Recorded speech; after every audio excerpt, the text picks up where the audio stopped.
Today, what I'm going to talk a bit about is anaphylaxis.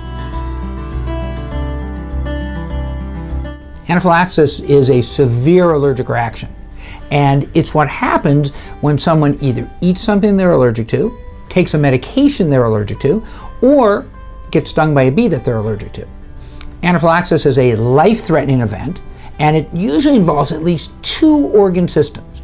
It involves usually the skin. Almost all of our patients will break out in hives, have a rash, and then something else will happen. The most dangerous is if they start having breathing problems. They can have coughing, wheezing, shortness of breath. Sometimes if it's a food, they can have diarrhea or vomiting.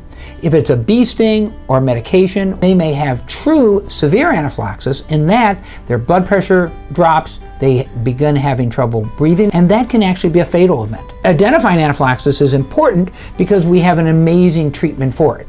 That's where the AVQ or the EpiPen can almost immediately eliminate anaphylaxis if we diagnose it quickly enough.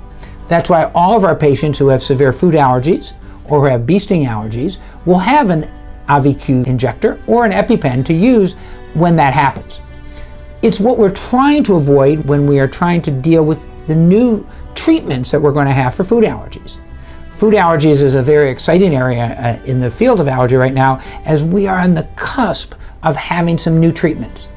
For all the years, what we've been able to do when people have severe food allergies is avoid the food they're allergic to.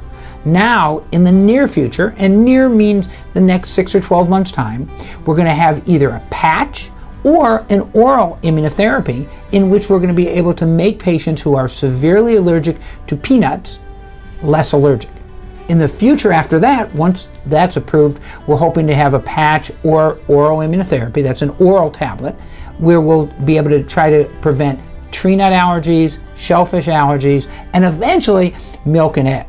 That's a very exciting time for us, and hopefully this will eliminate anaphylaxis from our food allergic people. Right now, we do have a treatment for bee venom allergy.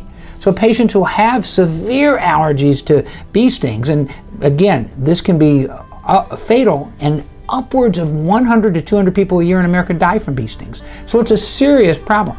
Once we identify the people who are allergic, we can actually put them on allergy shots to the specific bee, whether that be a yellow jacket, a hornet, or a honeybee, or even fire ants down south. We can desensitize them or make them not allergic through a series of immunizations. It can be as quickly as about 18 shots, and we can make a patient safe and be able to go outside and not be worried about having a fatal event.